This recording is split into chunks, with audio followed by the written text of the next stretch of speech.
Déjà, je voudrais exprimer toute mon indignation suite à toute la violence que nous constatons sur le terrain aujourd'hui. Il est incroyable de constater que le Congo, qui est un pays paisible, en est arrivé là.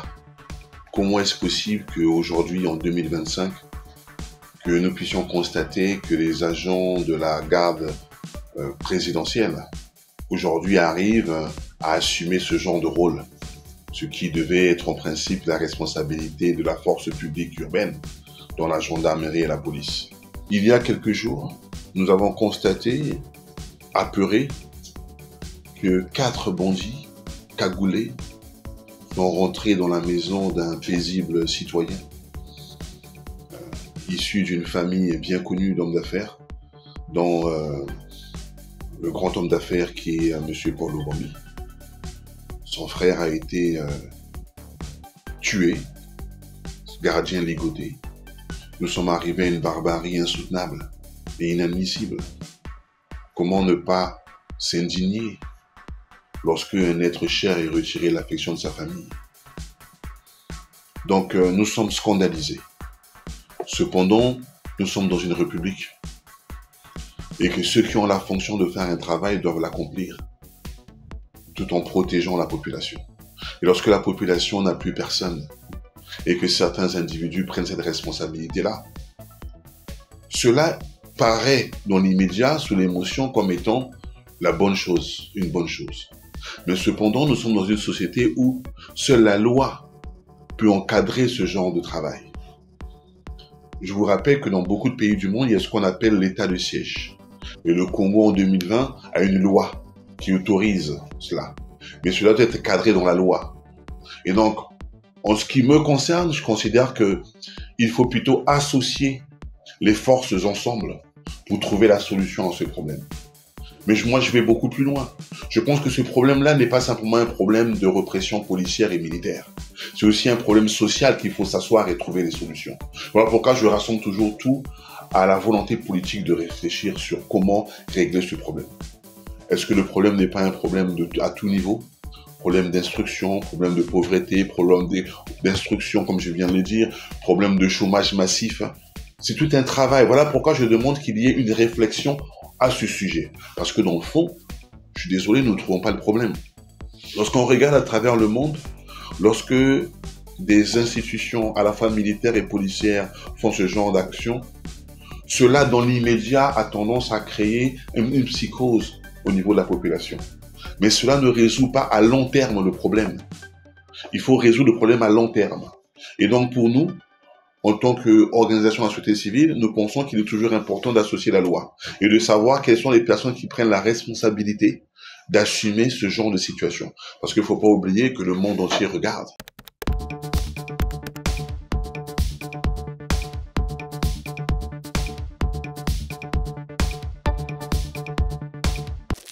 La société congolaise est une société qui, malheureusement, depuis de longues années, n'a pas évolué sur le plan de l'emploi, le plan de l'instruction, sur le plan social.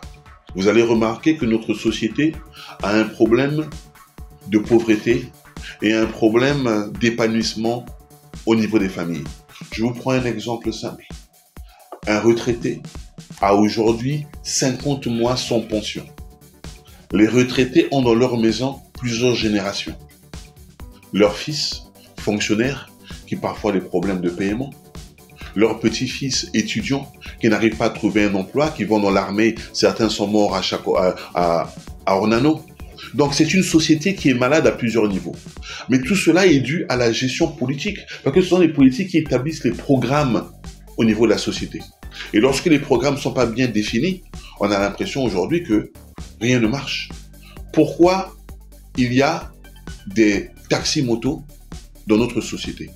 Parce que la municipalité, les gouvernements n'ont pas pu d'améliorer le système de circulation dans notre pays. Notre pays n'a pas de tram. Notre pays a des routes cassées.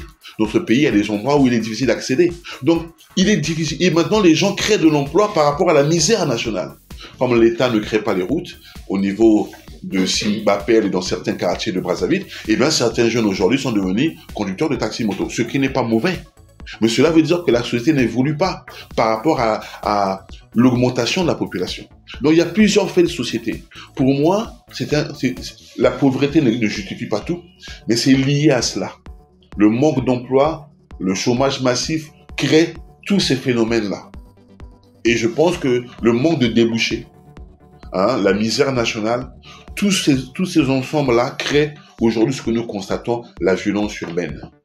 Et ensuite, faut pas oublier, les frontières poreuses. Il y a des ressortissants de plusieurs pays qui rentrent dans notre pays d'une manière anarchique. Tout cela crée le banditisme. Les gens ne sont pas filtrés lorsqu'ils arrivent au Congo. Ne soyez pas surpris que certains viennent avec des habitudes de machettes. Les Congolais, vous voyez les machettes seulement dans les champs. Aujourd'hui, les machettes sont vues partout. Donc, il faut aussi réguler l'acquisition de ce genre de matériel. Si vous allez au marché, il est facile d'avoir une machette. Mais il faut réguler. Il faut interdire la vente de machettes à des mineurs. Tout ça, ce sont des petites choses qui peuvent réguler et améliorer un peu le climat de sécurité dans notre pays. Mais pour moi, ça reste un problème politique. C'est une volonté politique de s'asseoir et de mettre les moyens. Ensuite, au-delà du fait que vous m'avez demandé pourquoi ce phénomène, il faut aussi rappeler que ce phénomène-là doit aussi avoir une réponse fiable. J'ai remarqué dans nos enquêtes sur les civils qu'il y a certains commissariats qui n'ont même pas les moyens roulants pour pouvoir accéder dans certains quartiers. Tout cela, ce sont des réponses qui doivent être apportées à la réparation du problème. Donc, s'il y a une volonté politique, je pense qu'il y a certaines personnes qui ont la compétence, dans l'armée, dans la gendarmerie, dans la police, surtout la police et la gendarmerie, parce que c'est leur fonction, c'est eux qui ont étudié ce genre de problème. Surtout eux, s'ils sont dotés de bons moyens, on peut avoir une certaine diminution. Toute solution tendant à arrêter l'oisiveté des jeunes est une bonne chose. L'oisiveté, ça veut dire ne pas savoir quoi faire, traîner dans la ville. Vous allez remarquer que tout s'engendre. Nous sommes dans cet engrenage de la société où, lorsque le sport ne marche pas bien, lorsque les équipes de sport n'ont pas d'entrée financière, cela crée aussi le banditisme. On ne le dit pas, mais dans les coupes sportives, les équipes où il n'y a pas d'entrée financière, là où les jeunes se battent pour réussir à gagner un match, mais à la fin, la coupe n'est vide, ça crée tout ça. Les jeunes sont perdus. Pourquoi certains pensent à aller en Europe et ailleurs? Parce qu'ailleurs, ils ont l'impression que la vie est meilleure. Donc pour moi, je suis d'accord, mais améliorons d'abord notre société. Faisons évoluer la République. Vous allez voir, certains secteurs vont diminuer de violence. Les jeunes, dans les écoles, améliorons nos écoles, améliorons nos instructions, mais créons dans notre pays des unités de production, nous importons tout. Mais créons des usines, faisons travailler la jeunesse, donnons-leur de l'instruction. Si d'autres secteurs au niveau de la République avancent, vous allez remarquer, les gens n'auront pas le temps à aller chercher à faire de la violence. La violence est souvent le résultat du manque d'avenir, du manque de débouchés. Les jeunes sont perdus, ils n'ont pas de référence. Alors, lorsque leur référence, c'est par exemple devenir comme Messi, ils vont dans une équipe de football, ils transpirent toute la journée, à la fin, on ne les déplace même pas pour rentrer chez eux. Donc à la fin, je dis, mais même dans le sport, je ne m'en sors pas, ma famille est là, attends que je puisse réussir, mais je n'arrive pas. Parce que dans tous les secteurs de la République, il n'y a pas assez d'investissement. Le problème est beaucoup plus profond. Moi, je pense que aller tuer des jeunes, aller faire de la répression, ne va pas résoudre le problème entièrement. Ça va pendant un certain moment apaiser, mais pas entièrement. Et ensuite, je rappelle que le Congo, ce n'est pas seulement Brazzaville. Si la répression policière s'installe, dans les enquêtes et partout, il faut regarder toute la République, parce que certains vont fuir Brazzaville pour aller à l'intérieur du pays. Ils vont continuer à faire des exactions là-bas. Donc c'est un travail national, mais il faut que les Congolais s'asseyent pour trouver les vraies solutions à ce drame national.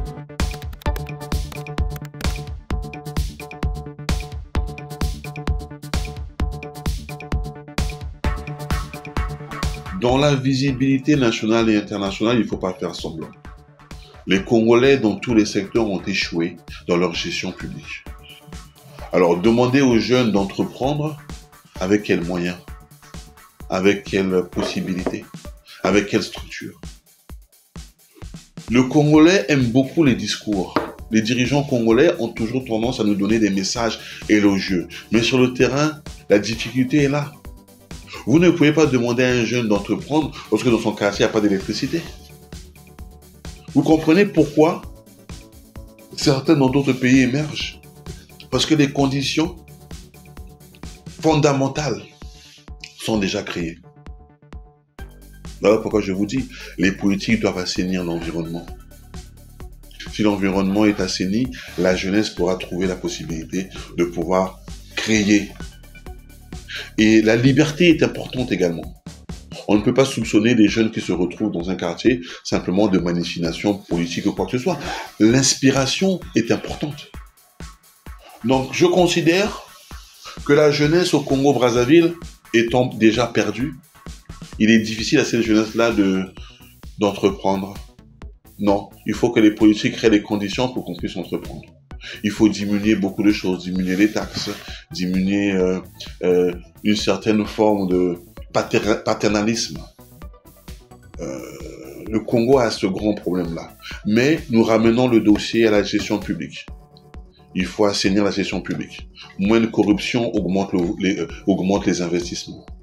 C'est pour ça que je vous ai dit, si le pays est bien assaini, s'il y a une rigueur de gestion, vous allez remarquer que certains secteurs vont avoir de l'évolution. Au Congo-Brazzaville, dans les écoles, il n'y a pas de bibliothèque, il n'y a pas Internet. Mais certains jeunes aujourd'hui n'ont pas l'incitation d'y aller. Parce qu'après, certains n'ont pas d'emploi non plus.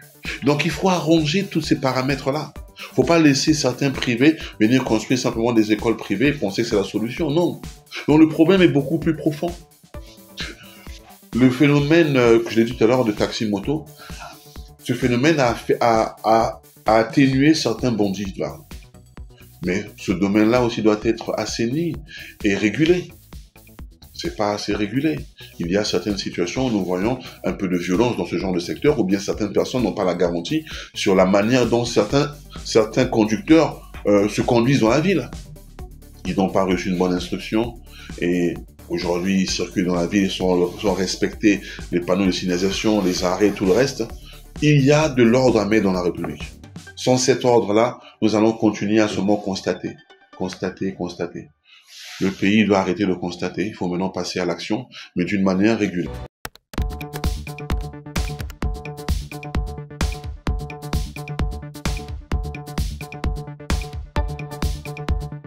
Après l'élection de 2016, lorsque nous avons constaté que 2 leaders, dont le général Mokoko et le ministre Komi Saïssa, avaient été arrêtés, nous avons compris que le Congo avait besoin d'un dialogue pour justement trouver des solutions et atténuer cette méfiance nationale dans tous les secteurs.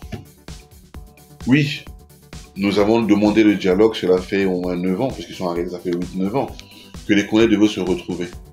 Et avec la diaspora, parce que en 2025, nous sommes l'un des derniers pays où la diaspora ne vote pas. Ce sont des Congolais. On est Congolais, que l'on soit au Congo, aux États-Unis, en France, ou à Tokyo, au Japon, on est Congolais. Donc on devait avoir le droit de vote. Ce que nous appelons également avoir le droit de vote au niveau des Congolais de l'étranger, qui sont installés dans la diaspora. Mais pour revenir sur l'idée du dialogue, pour nous, ce dialogue est fondamental. Parce qu'il n'y a que la contradiction qui apporte la solution. Vous allez constater que les dirigeants publics qui sont là depuis longtemps n'ont pas de contradiction. Voilà pourquoi il n'y a pas de solution. Il faut laisser la contradiction au débat. Il faut accepter que d'autres personnes ne pensent pas comme le président de la République. Au contraire, cela devait nous permettre de réfléchir pour évoluer les choses. Mais s'il y a une certaine suffisance au niveau des dirigeants, voilà le résultat. Le résultat, c'est qu'il n'y a pas de solution dans tous les secteurs. Tous nos secteurs sont morts. Regardez la sécurité urbaine. C'est parce qu'il n'y a pas de dialogue. Mais laissez les gens vous dire autre chose de ce que vous faites. Parce que nous sommes tous citoyens de la République et nous constatons la réalité. Il faut dialoguer pour trouver des solutions. Et il faut dialoguer pour que on comprenne. La République a besoin de personnes qui viennent d'autres horizons, qui ont une autre lecture de la chose, mais qui à la fin ont le même intérêt, le bien-être des citoyens.